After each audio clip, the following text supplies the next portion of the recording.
Hello and welcome to LAW2021 Online, Immigration Law Shape the Debate, sponsored by Trinity College London, with me, Nicola Milham, alongside Adam Pipe and Priya Solanki. In this live session, you can put your questions to both Adam and Priya and interact as the information is being delivered. Today's live Q&A is due to last 1 hour and we'll cover your pre-submitted and live questions. To the right-hand side, you'll see there is a chat function. All questions are submitted in private, so please just ask away. But if you are watching a replay, the live chat function is disabled, but you may contact the solicitors group for further information. A recording of today's live session will be sent out by email within a few days, so please keep an eye out for this. For those of you who don't know me, my name is Nicola Milham and I am the Head of Marketing for Trinity's Secure English Language Testing. During the first lockdown, we transitioned into the new government contract to provide SALTs for the UKVI in the UK, and we're proud to be market leaders in providing this service. We take pride in looking after your clients and our centres and have a great depth of understanding of the stressful journey and the high stakes involved in the visa process to whatever route they may be taking to remain in the UK. We acknowledge and have compassion that all of your customers are not the same and have differing needs in their journeys. And we work hard and are experienced in offering a tailored service to your clients as they take their SALT with us. More information about Trinity College London can be found on the online exhibition at thesolicitorsgroup.co.uk. And now to our speakers for today. Firstly, Adam Pipe. Adam has been a barrister since 1999 and practices in all areas of immigration and asylum law. For many years, Adam has been ranked by Chambers and Partners as one of the leading immigration law specialists in the Midlands. In 2016, Adam was part of the Bar Standards Board Public and Licence Access Review Task Completion Group. Adam was shortlisted for Barrister of the Year at the Birmingham Law Society Legal Awards in 2013, 2014 and 2019.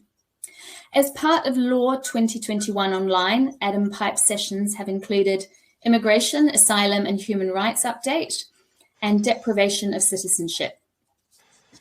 And now Priya Solanki. Priya was called to the bar in 2008. She practices from One Pump Court Chambers in London. And she is a busy and experienced specialist in immigration, asylum, human rights and nationality law. For many years, she has been cited as a leading junior in immigration, including business immigration, in the Legal 500. The directory states she is tactically astute, good under pressure and very persuasive in court. Priya has a particular interest in and experience of cases involving gender violence, modern slavery, mental health issues, vulnerable clients, and deportation. Priya's sessions for LAW2021 Online include challenging delay in immigration and asylum cases and making successful adult dependent relative applications. So to kick off, we will start addressing some of the pre-submitted questions that you have been sending through prior to the event. And firstly, the first one I have here, a child between 18 and 25 years who has completed 5 years legal residence under the 10-year route is now entitled to apply for indefinite leave to remain.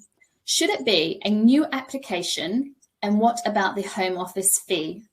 Adam, Priya, who'd like to take the first question? Yeah, I'm happy to take that question. This concerns a concession by the Home Office, which followed a legal challenge. I'll just hold it up for people so they can see. The concession is on the website. It says concession to the family immigration rules for granting longer periods of leave and early indefinite leave to remain. And that sets out the criteria under the policy for applying for an earlier grant of indefinite leave to remain. It's not automatic. There are criteria that have to be looked at under the policy.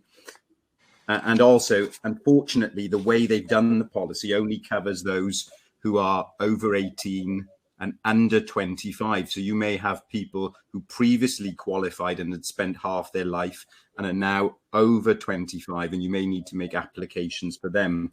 But in terms of the question itself, the way the guidance is framed is in the context of a further application for leave to remain. So when you're making your application for further leave to remain, you can, within that application, request a grant of indefinite leave to remain.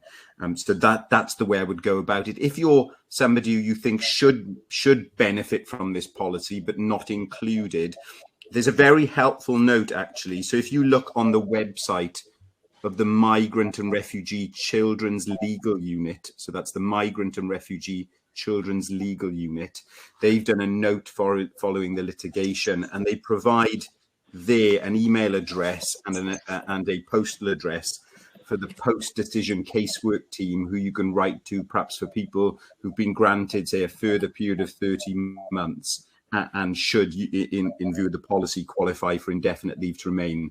But in a short answer to the question, make an application for further leave to remain and request in there an early grant of ILR. Great. Thank you, Adam. And another pre-submitted question here. Child adoptions from India are recognised in the UK.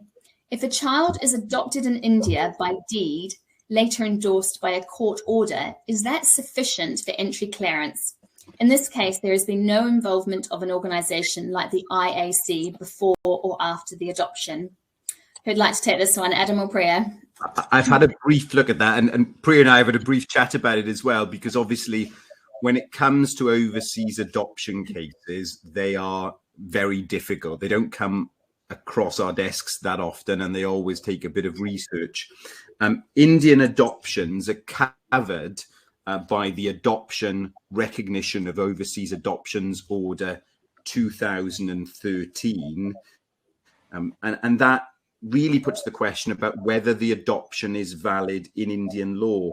So where the question says, if a child is adopted in India by deed, later endorsed by a court order, I think that would be really a question of Indian law to see whether that process means it's a valid adoption in terms of Indian law, because then it would be recognised under the Adoption Recognition of Overseas Adoption Order 2013. The Home Office do, and I don't know if I've got it, no, I haven't got it in front of me at the moment, but there is a Home Office policy document about overseas adoptions, sort of Hague country adoptions, adoptions under this order, and the process that's needed. But I think this question is probably more a question about Indian law, which is probably beyond the scope of what we can help with. I don't know if, Priya, you've got anything to add on this one. No, Adam, as per our discussion before, I agree with all of that. Okay, and another pre-submitted question here. What happens when a tribunal judge fails to give adequate considerations to appellant's evidence in a deportation case, particularly those of his children's welfare and health circumstances? When permission to appeal was granted from TTT, I hope this makes sense, UTJ made same mistakes, not giving clear considerations to those evidenced and appeal dismissed. Meanwhile, these evidences are there, including evidence of previous hardship and undue harshness on children and partner when the appellant was in prison. Unfortunately, UTJ calls this evidence of no substance because evidence of undue harshness when appellant was in prison should not form part of a current assessment for same. Is this the correct approach? I thought the Court of Appeal in HA Iraq already said such evidence is essential. Adam, Priya? Yeah, well, I had a look earlier, and I suppose it comes vaguely within the stuff I covered in my webinar about deportation. So the person who wrote the question is absolutely right in terms of HA Iraq was a major decision looking at the correct approach to undue harshness. So whenever you're considering a deportation case, have a look at HA Iraq and the correct approach to undue harshness. And the courts were really told by the Court of Appeal not to look at something out of the ordinary, because that's raising it to exceptionality. That doesn't mean all of a sudden undue harshness is an easy test to satisfy, and it's still going to be a strict test that requires considerable evidence. In terms of the effect on the children and the partner whilst the appellant was in prison, and Priya might jump in a bit, but the way I deal with it in deportation is sort of to say, well, look at how the kids were affected when he was incarcerated. You know, that shows what it would be like if he was then deported. And obviously when he was in prison, at least they could go and pre-lockdown, go and see him in prison. So I think the effect on children and a partner while somebody is in prison can be indicative of what would happen to them if deported, but the undue harshness test still has to be satisfied. So a judge still has to look at, would it be unduly harsh for the child to follow the parent, or would it be unduly harsh for the family to be separated?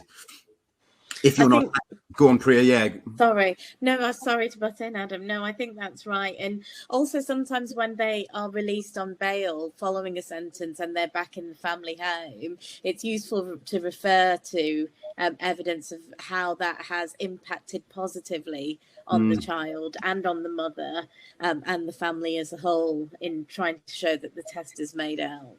Absolutely. The one thing I was going to go on to say was more the procedural aspect. I suppose if you've been knocked back by the upper tribunal, the only option then is the Court of Appeal. But obviously you'd have to satisfy the second appeals test, which is very difficult and probably quite an expensive route.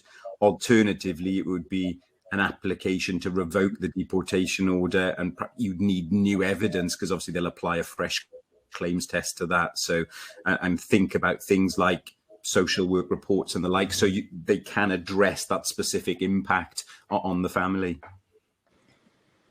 Great, thank you. One that's just come through now. If the mother is settled and the child is born abroad, is the child automatically British, or do they need to register as British? So if the parent is British and the child is born abroad, then they are automatically British. If they're settled and born abroad, Adam? Yeah, I don't think they're not automatically. I think they have to register. Yeah, that's the difference, I suppose, between being born here and being born abroad. If you're born here to a parent who's settled, you're automatically British. Yeah. But in order born abroad to be a British citizen by descent, it would be of a parent who's a British citizen. Yeah. Okay, great. And one that came in previously before the event, how do we contact the Home Office for delays in application? Which email address or postal address is available for use? Is this for all types in country, including fee waiver applications?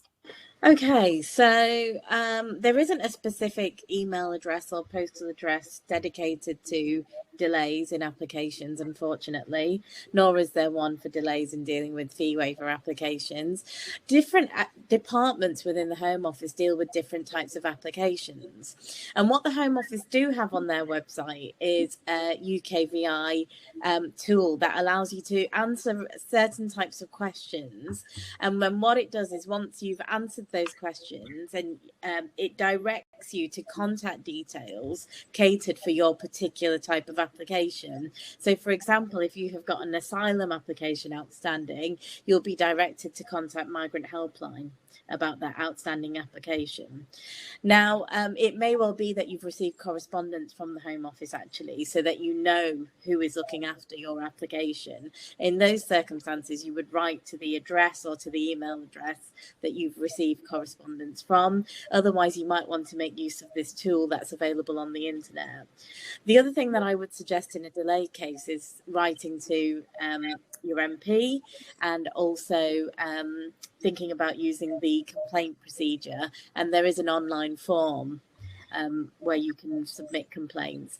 And I think once you've built up a case, as I discussed in the actual webinar session, you then need to be preparing to send a pre-action letter, and hopefully practitioners will be aware of the dedicated email address for pre-action protocol letters. I hope that answers that. Great, thanks, Priya. Another one that's just come in. New dependents in work routes guidance, part relating to children from previous relationship and specifically relating to serious and compelling reasons. Would it be possible to use this exception for a child whose other parent remains outside the UK and keeps in contact with the child and contributes less than 50% of maintenance, but the child lives with the grandparents of the parent who is in the UK.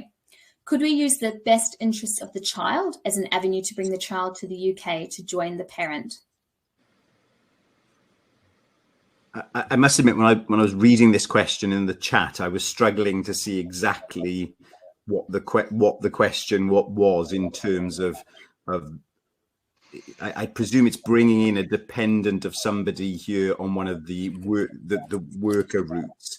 I suppose you've just, in answering in generally, you've always got the option of raising best interests as an argument to, building up a compelling circumstance. If a child doesn't meet the specific dependency rules, why a child should be able to join in the UK. So that is always there as a potential option. So principally, you'd need to meet the rules for dependency. If you're arguing some sort of compelling circumstance outside the rules, yes, you can utilise the best interests in relation to that. I'm not sure I can answer it any clearer than that. I don't know about you, Priya. So I've just had a quick look, Adam, at the guidance that I think is being referred to, and it's specific guidance that's called New Dependency in Work Route Guides. And what the part of the guidance that I think is being referred to says is that while you should normally be satisfied that a child is joining both parents, or that the migrant in the UK is a sole surviving parent or has had sole responsibility, there may be exceptional cases where it's appropriate to issue entry clearance. So this appears to be looking at the sort of test that applies in 297 and Appendix FM for serious and compelling circumstances where there isn't sole responsibility, or indeed looking at arguing these cases outside of the rules, and the circumstances that you have given are that there is a parent that keeps in contact with the child and contributes. I think there would probably have to be more than that for serious and compelling circumstances. Would you agree with that, Adam? Yeah, no, I think that's right. Absolutely. And you would really want to show serious and compelling circumstances by substantiating that with evidence, of course, too. I mean, the sort of things that you generally tend to argue are the circumstances that the child are living in, the care that's being provided for them isn't sufficient, that they've gone through a difficult time, there might be health issues. There's a follow-up question that says they're thinking about a report from a child psychologist. This is the same person who I think has written the question. Yes, that's the sort of evidence that you would be looking at, really. Great, thank you. Okay. Next one, a highly unusual situation. The parents have raised a child from birth, the mother having given birth in hospital and taken the child home 9 years ago. But now the DNA report says neither parent is the biological parent. What do we do? Okay. Actually, I once had a case where where it was believed by the child completely that he was the child of the parents, but the parents knew that he wasn't, and they were making an entry clearance application. I mean, it's slightly different to that, but you really need evidence to show that they have lived together as a family unit. And that to all intents and purposes, these are the only parents that the child knows. And it can be, evidence from schools, medical letters, witness statements from neighbours, from community leaders, witness statements from the parents themselves, any other siblings, any other family members, family photographs. But the more you can put in, the better that sort of application will be. Adam, it's surprisingly common, actually. I say surprisingly common. I've got a case tomorrow where one of the children on the DNA evidence was shown not to be the child of the sponsor, and it's happened a good few times. But so obviously the Home Office and later on the tribunal, any appeal, are going to be, I was going to say suspicious, but are going to take some satisfying, because obviously they're concerned about bringing in children who are not biologically related. So in terms of what Priya says, I think is exactly right. It's building up strong evidence in that respect to show, for all intents and purposes, you are the parents. And in terms of an Article 8 argument, you know, this case, I think the Lama case, Lama, Mr. Justice McCluskey, when he was president, said family life doesn't depend on blood. It's the real existence of close personal ties. But I think Priya is absolutely right. It's all about the evidence in a case like that. Great, thank you. Another one just in. If a family are all British, however, one child was left abroad, the grandmother has now passed away, can they apply for family settlement under human rights? I'm just trying to make sense of that. So I presume the British family are all here and they left one of their children back home. Now grandmother has passed away, there's nobody to care for them. So you would have thought the application would be a 297 application. Yeah, and if both parents are present and settled in the United Kingdom, that's much easier. So yeah, I presume that the child who was left abroad is still a minor. If the child has become an adult, that's going to be more problematic. There may be a human rights, if they're perhaps a young adult, a human rights application, but prima facie, you would have thought a 297 application. Okay, great. My next one, since the Belgium decision in the Supreme Court, how have deprivation of citizenship appeals changed? Adam, I think this is one for you. Yeah. So Shamina Begum, obviously headline news, that was a deprivation case concerning conducive to the public good. So section 40, subsection 2 of the Nationality Act. Most of the ones we deal with on a day-to-day basis are section 40, subsection 3. So fraud cases. The classic example, and I hope I don't offend anybody in saying this, is sort of an Albanian national who claimed to be a Kosovan, got a period of leave to remain, maintained their identity through to nationality, and now there's deprivation action against them. Previously, before Begum, we'd assumed that the tribunal were to determine whether there was fraud for themselves, and the tribunal would weigh up the question of discretion for themselves, including any human rights considerations. Following Begum, obviously what the Supreme Court said there is the discretion is in the gift of the Secretary of State. So the approach on an appeal is effectively a Wednesbury challenge, whether the decision to say you've used fraud is a unreasonable decision.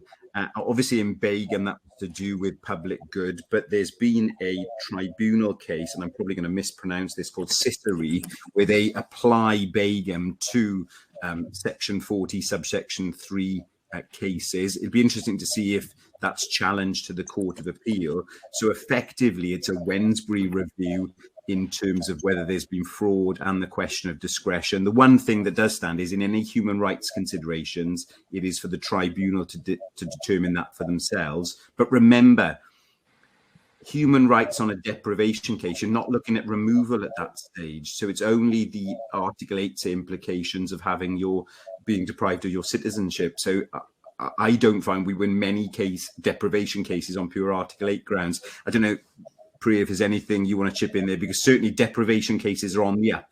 Just for everybody's practice, it's worth being familiar with this, because a couple of years ago, you know, I probably did 1 or 2 a year. Now it's every other week we're doing them. So it's definitely, they're on the up, and there's lots of deprivation cases around, particularly around the Albanian Kosovan issues. Yes. Also Iraqis who got leave by saying they were from Kirkuk or Mosul, and now the Home Office have found actually you were from Suleimania, and, you know, we want to deprive you. So lots of those going on. No, I have nothing to add to that. That was really full. Okay, another one that's coming now. How do you demonstrate that care is unaffordable in the home country in an adult dependent entry clearance case when you have to show that you can meet the accommodation and maintenance requirements? Priya, I think this might be one for you. Okay, so the test for maintenance under the adult dependent rules is the KA test. So it's whether or not the family or the sponsor can meet their disposable income meets income support levels, having regard to the applicant joining them too. So we're not looking at minimum income thresholds. So that's the first thing to consider. And the test in respect of affordability of care is whether, even with the practical and financial help of the sponsor, can the individual obtain the required level of care in the country that they are living or not, because it's affordable or unaffordable. So when looking at affordability, you need to take into account, first of all, the sponsor's living costs. And you would want to do a really thorough breakdown of their living costs. So that would include any sort of school fees that they're paying, anything in relation to living costs, bills, housing costs, day-to-day living included in that. And then when looking at meeting care for the applicant, don't just look at the cost of medication and the cost of treatment, also factor into that any transport costs, because sometimes care isn't available locally. They might have to travel quite a distance for it. Any costs of any carers coming in, nurses coming in, any sorts of emergency or ad hoc costs. And it may well be that they're also paying for accommodation for the applicant too. It might be that once you've worked out all those figures, it becomes okay actually to show that the cost of care is unaffordable. There is an unreported decision from the upper tribunal that's available on the UT website and on Bailey, and it's referred to in my slides, in which it was shown that care was unaffordable. And what the tribunal looked at was that there was an increase in the care that was needed by the applicant. So whilst the sponsor had always been able to pay for it previously, that increase in care meant that the costs were going to increase. And alongside that, the sponsor's mortgage costs had also increased. And that was what was making it unaffordable.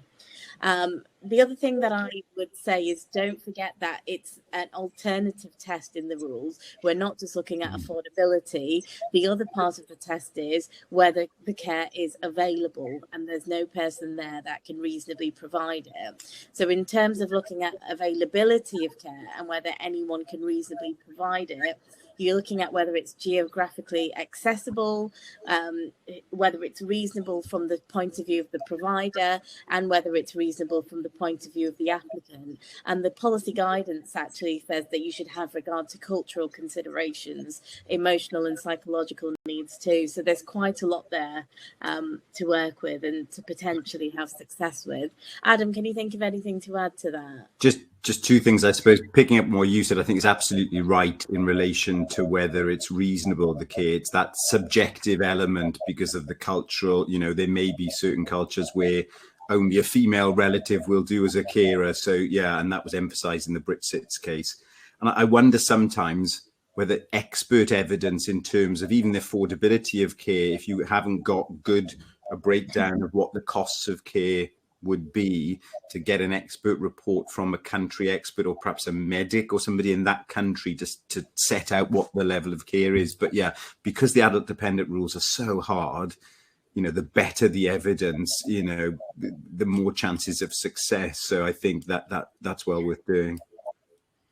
Great, thank you. One that came in a little earlier, just going back to it now. What options are available to a person that arrived in the UK on an EEA family permit after a successful appeal before 30th of June as an extended family member, in this case a nephew, and then applied for pre-settled status, but has been refused because not present in the UK before the 31st of December 2020?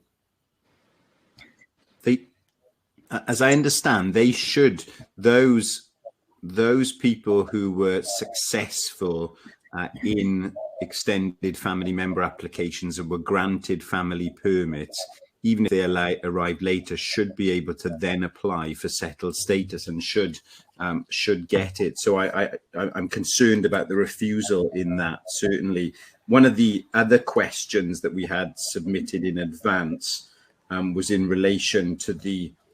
There's been a big issue about those who've only been successful as extended family members and weren't granted family permits before the end of June 2021, and the Home Office initial position was, well, we're not giving you anything, get lost. And then there were a number of us drafted judicial review grounds, and the Home Office have made a change to their policy.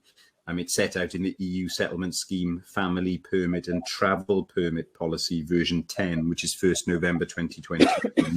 So they're now able to be granted a family permit and come in and apply under the settlement scheme. So I can't question the person in the question is actually in a better position because they were granted the family permit and came. So no, they should be granted under the settlement scheme. Do have a look at that guidance I've referred you to, because you could then cite it to the Home Office in either an appeal or an admin review or a fresh application.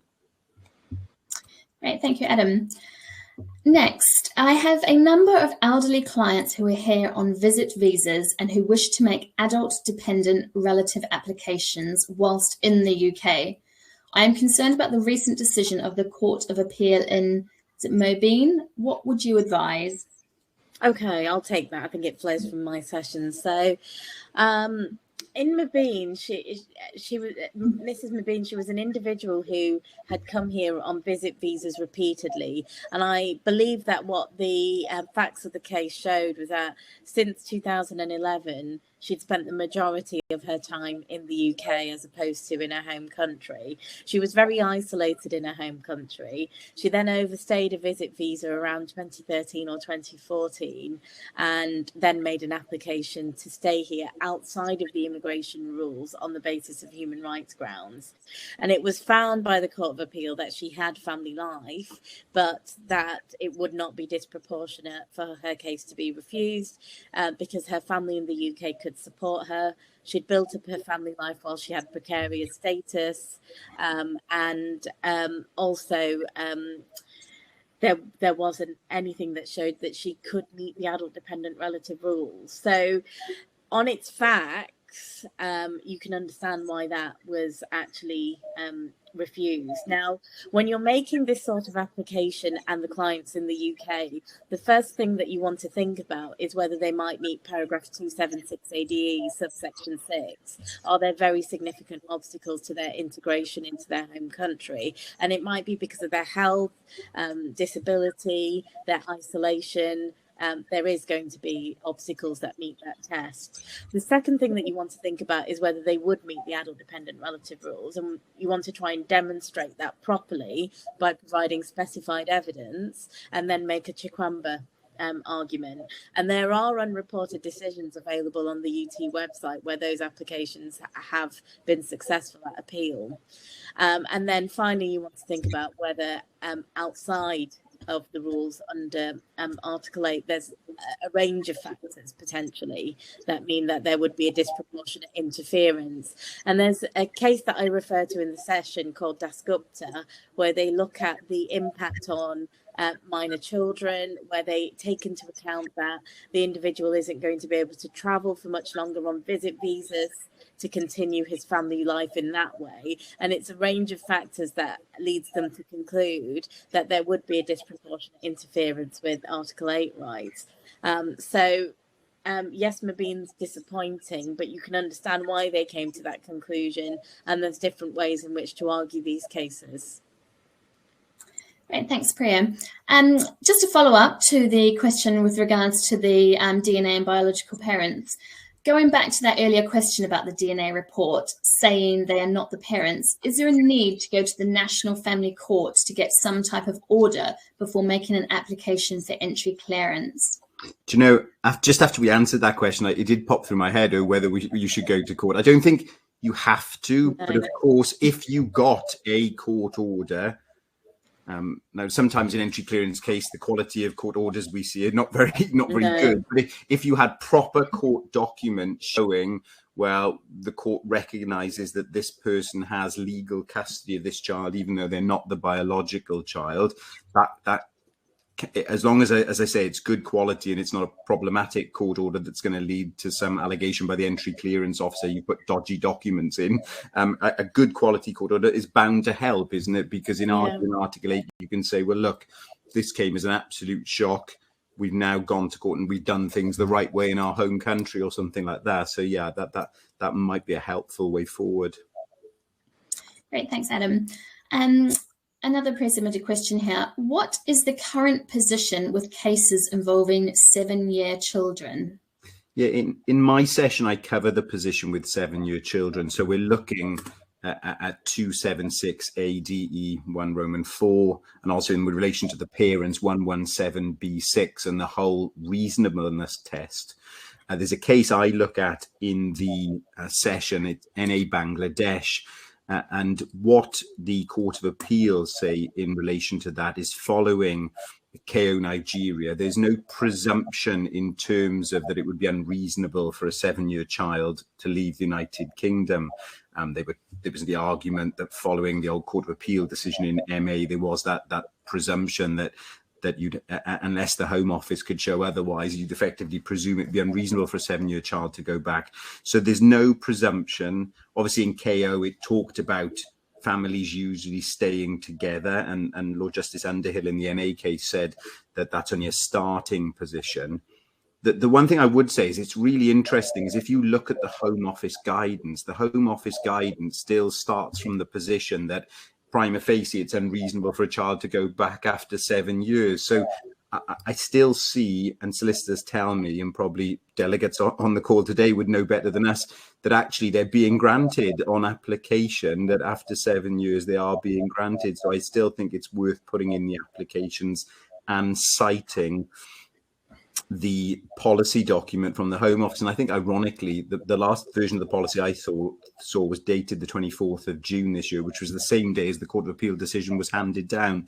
So they haven't certainly amended their policy. And remember, even if it's shown that it would be reasonable to the child to go back, the Home Office and the tribunal will still have to look at a wider proportionality balance in any event. Obviously, if you're getting to the tribunal, that's when things like social work reports and the like would be useful in addressing the reasonableness question.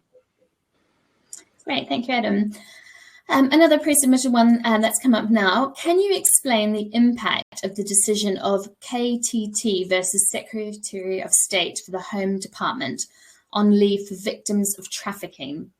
Again, looking at KTT, what would you say needs to be done for victims who are being refused discretionary leave prior to this decision? Okay, so in KTT, it was a real victory. The High Court concluded that when a victim of trafficking had also claimed asylum, they should be given discretionary leave to remain. Now, in coming to that conclusion, they looked at Article 14 of the Convention on Action Against Trafficking in Human Beings, which is also referred to as ECAT. And what that says is that a renewable residence permit should be issued to victims if it is considered that their stay is necessary owing to their personal situation. So that individual, they advanced an argument that when an individual has claimed asylum and they've been found to be a victim of trafficking or modern slavery, it's necessary for them to remain in the UK whilst their asylum claim is considered. And in those circumstances, their stay is necessary owing to their personal situation, so they should be granted a residence permit. And that application was, that argument was successful. So if you have clients who have been found to be victims of trafficking, who also have pending asylum claims, then relying on KTT, yes, you should be seeking discretionary leave to remain. For individuals who were refused discretionary leave prior to that decision, you would be wanting to write to the Home Office to say, thanks very much for your decision, but you will have seen that KTT has decided this. It's now appropriate that this client is granted leave. Adam, do you have anything to add to that? No, I just 100% agree. It's a great result. We've seen some positive results in the trafficking challenges over recent months, and this is really helpful, and particularly with the big delays in the NRM. So yeah, no, that's yeah, absolutely, I agree with you, Priya. Right. Right. Next question. Do you know about the new Home Office policy on early grants of ILR for young adults? I think that's a similar question to the one we did first Right. off today. So that is that when I referred to the concession to the family immigration rules for granting longer periods of leave and early indefinite leave to remain. One thing I didn't say is this is not the only basis you can ask for early ILR. The Home Office have a general policy for where you can show exceptional or compelling reasons. Anybody could apply for early indefinite leave to remain. So don't think this shuts the doors to this is a sort of additional policy, but the underlying policy providing for early indefinite leave in exceptional or for compelling reasons, or a longer grant than normal, still applies. Obviously, the key's in the name there, exceptional or compelling. Obviously, this is different. If you can show the criteria, you've got a good chance of being granting, but otherwise you are in those exceptional cases. But yeah, just have a look at that policy and that note from the Migrant and Refugee Children's Legal Unit. Okay, thanks. Another one coming in related to trafficking. I recently saw the decision of TVN versus the Secretary of State for the Home Department, which challenged a negative trafficking decision. Can you please summarize this decision? Sure. So that was a challenge to a decision which found that the applicant wasn't credible on their trafficking account on the standard of balance of probabilities. And ultimately what the court said was that what had been done by the Home Office is that they had found that the applicant wasn't credible, or that they had lied about one aspect of the account, and so other aspects were also found not to be credible, and that wasn't found to be a rational approach. What the court said that was really useful in that case is that it was a reminder really of what has been said in many other cases, which is that just because a witness has told a lie about one aspect of the case, that doesn't mean that they are lying about other aspects of the case. It also reminded that individuals lie for a variety of reasons, for example, shame, humiliation, misplaced loyalty, panicking, fear, distress, confusion, pressure, and that in response to different questions, those different factors might be in play. And that there can also be a range of other reasons for why there can be inconsistencies in a victim of trafficking's account. So it's a really useful decision, and it's a nice reminder actually of law that was actually already there to refer to. Great, thanks. Another one that's pre-submitted. How do you argue Article 8 in a deprivation of citizenship case? Yeah, Adam, I think it's another one for you. I kind of hinted at it earlier, and I think it's really difficult to show how, to be successful in an Article 8 challenge to deprivation. So obviously you'd only get to Article 8 on the basis that you'd accepted, perhaps you'd used fraud. So we've got to get past that. It's accepted that you used fraud, and then it comes to arguing human rights.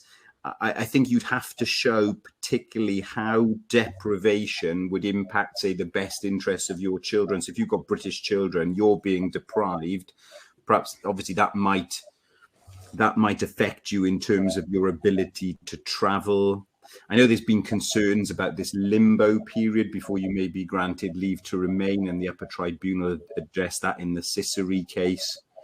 I think also you may be able to bring in, if there's been Home Office delay, the Court of Appeal case that's Laci, I think is the right way to pronounce it. Laci, I always think LACI, that was a huge delay of about 9 years. You might be able to use EB Kosovo delay principle to say the public interest is reduced. But I think because you will get that separate consideration of, if you're deprived, you get a separate consideration about whether you should be removed. And often people who are deprived are granted, 2.5 years leave to remain on the basis of family life. But that's different because that's looking at removal. But I think it's very different to succeed in Article 8 in a deprivation. So you'd have to particularly be able to show how the deprivation would impact the family life and the welfare of your children, and perhaps bring in things like those other factors like delay.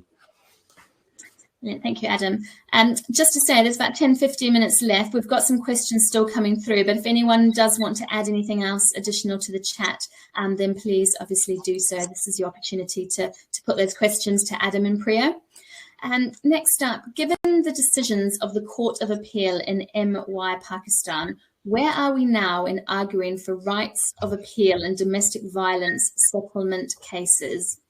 Okay, so it's a really disappointing decision, MY Pakistan.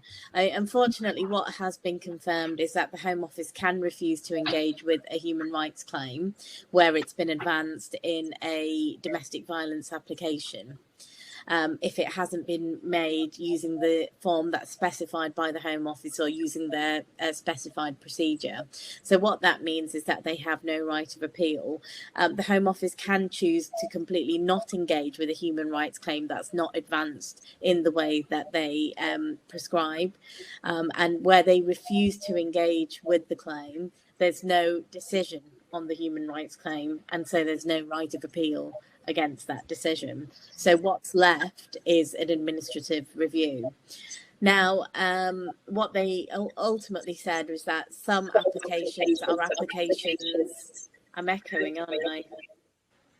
Is that any better? Okay. Some applications are applications for leave to remain, and some are human rights claims. And there is a difference between the two, and domestic violence applications are not necessarily human rights claims.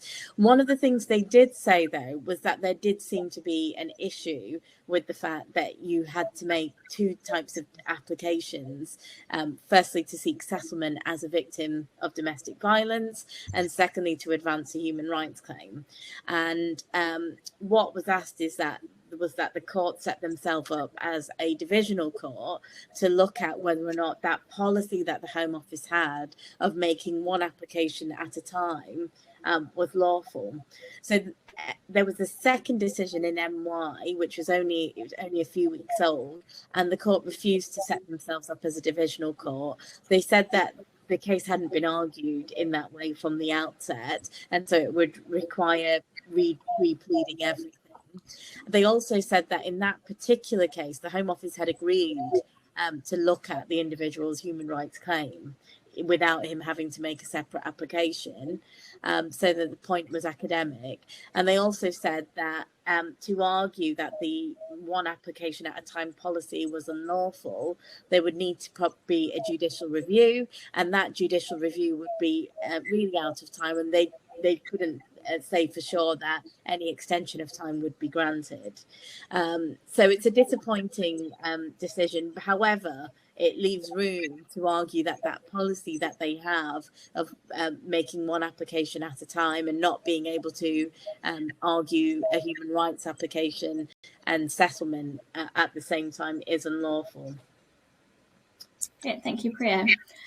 Another question here. How would you show that there was particular detriment in a delay case? I understand from a webinar that this can help a delay challenge, but often it is difficult to show the harm it is causing.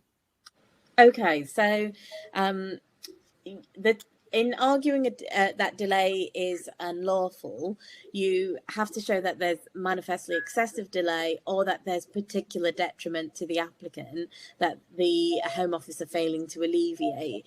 Now, in terms of showing particular detriment, that can be a range of things. It can be that it's causing health issues, including mental health issues, stress, anxiety, exacerbation of depression, for example. It can be that they're being prevented from travelling, and that travel is really important because there's an ill family member, or that they need to travel for work purposes. It might be that they're having difficulties with work or with renting. You need to evidence that by any supporting letters, but also you would want to think about doing a witness statement from the applicant. Sometimes it can be difficult to get supporting evidence, particularly where it's stress and anxiety. And so you would really want a statement from the applicant setting out the impact that it's having. Adam, can you think of anything else to add to that? Yeah, it's just the sort of things you mentioned, I think, showing perhaps the effect of psychologically and getting medical reports to say I've had delay cases where people have suffered mental health problems during the delay on, say, a pending asylum claim, or particularly an adverse impact on their children of delay. So it's showing those things. So I think having that specific evidence, say, of perhaps a mental health impact, or perhaps an impact on the family because of it leaves them, the particular circumstances it leaves the family in. Great, thank you. Another one just in. If someone is deprived of their citizenship, will they get their ILR back? It's a good question, because often it's a mistake people make, and it's a question we get asked, or an assumption that's made. No is the answer. So if you're deprived of your citizenship, effectively when you become British, your ILR is extinguished. So the Home Office will then consider you for leave to remain. And as I hinted in relation to the last question on deprivation, it's likely to be, if it's granted on, say, family life grounds, a 30-month grant on a 10-year route to settlement. Obviously, if you're only granted, say, on some sort of restrictive leave Article 3 policy, you're not going to get much at all. It might be a 6-month grant, but in terms of ILR, no, you don't get it back. And similarly, if you win let's take it into a deportation context. If you win a deport case, so you've got ILR, deportation action against you, you win it on Article 8 grounds, you won't just suddenly get your ILR back. You'll again then be considered for a limited grant of leave to remain. Right. Another question just in here. Do the same legal points apply for delays in processing citizenship applications? I know there are some that can pend for over 3 years. I don't see why not. I don't. It's public law delay. Public law delay principles apply. I don't know if that's something you covered in your webinar, Priya. But yes, there's a whole session on challenging delay in immigration and asylum cases, and the same legal principles apply. The session sets out the sort of arguments that you could advance in a JR and how to set up a delay challenge through correspondence and through witness statements, etc. Yes, it would be the same sort of legal tests. In my experience, sometimes there's a bit of latitude, I think, given to the Home Office with citizenship applications, particularly when they raise issues of security checks. And often that's when you'll get back in delays, we're doing security checks, and that becomes a bit more difficult to challenge, in my experience. Yeah, I think you're right. Yeah, any case in which they raise issues of offences or convictions or security issues, it becomes more difficult to challenge. Absolutely. Okay, thank you. Next question. Does that, now excuse my pronunciation here, Papashvili test apply to other cases or just in healthcare cases? Apologies if I got that one wrong. No, Nicola, that was you did really well with that one. No, absolutely. In terms of Papashvili, so that was the European Court case, the health case, which modified the N threshold and looked about whether, rather than being just a deathbed case, whether there was a real risk that the individual concerned would be exposed to intense suffering or a significant reduction in life expectancy. And that was confirmed in AM Zimbabwe by the Supreme Court as the correct test in health cases now. We've seen recently the tribunal in a couple of judgments sort of use the AM Zimbabwe test in other cases. So there are two, and I'll just get them in front of me actually. The first one is a case called Ainty. That's about material deprivation. So it's Somali national, so going back obviously perhaps to an IDP camp, ignoring where harm was deliberately caused or deprivation was deliberately caused. The AMs, if it wasn't deliberately caused, the AM Zimbabwe test that applies there. And Judge Bruce thought she wasn't expanding the law, but effectively just applying the law as it currently stood. The other one is there's been a recent decision. I'm just getting it's also called, we talked about MY today, another MY. This is MY brackets suicide risk after Papashvili. So the AM Zimbabwe test that applies Papashvili is applicable in suicide risk cases. still, the test that was applied in the J case and the different questions you ask in a suicide risk case, that's still the framework that applies, but ultimately AM Zimbabwe applies. So definitely there are a widening of the use of AM Zimbabwe, and it may be that it's applied in other arenas as well. But going back to situations of deprivation, risk of suicide, as well as health cases. Thanks, Adam. I think we've got time for just one last question today. How does the decision in the ACBER impact on fresh claim challenges? So I think that's referring to the decision of the upper tribunal in ACBER, which is quite a recent decision. I mean, it doesn't change the law in any way. It summarises the test in fresh claims and the approach to take to fresh claim challenges. So it makes clear, for example, that it's only if the submissions are rejected that there will be a challenge to it. If they are accepted but they refuse the human rights or protection claim, then there will be a right of appeal. If they reject the further submissions as amounting to a fresh claim, then you would want to challenge that by judicial review. And the court's role in that is to look at whether or not the decision is irrational. Now, remember, when you're doing a fresh claim challenge, there's three things for you to keep in mind. Is the material that's been submitted this time around significantly different? Does it create a realistic prospect of success taken together with the material that's previously been considered? And has there been anxious scrutiny of the material? Yes, I hope that answers that question. Thank you, Priya. So unfortunately, that's all we have time for today. So thank you for attending LAW2021 Online, Immigration Law Shape the Debate, sponsored by Trinity College London. I'd like to say thank you to our expert speakers, both Adam Pipe and Priya Solanki. And don't forget to join the solicitors group LAW2021 online community on LinkedIn to continue the debate after the live session and to be included in exclusive offers for the next time. As I mentioned at the beginning, a recording of today's live Q&A will be sent out by email within 48 hours. There is still time to watch the pre-recorded content. Your expiry date will be displayed next to the webinar. Feedback forms for the event will be sent out when the event closes, and by completing this, you will receive your CPD certificate. Please don't forget to visit the online exhibition, thesolicitorsgroup.co.uk. By visiting the exhibition, you can access a free 1-hour CPD webinar from our webinar learning catalogue. You can also visit the exhibitor profile for more information on Trinity College London. We are going to stay on for a couple more minutes, just in case there is any more questions or if you would like any further information or contact details, etc.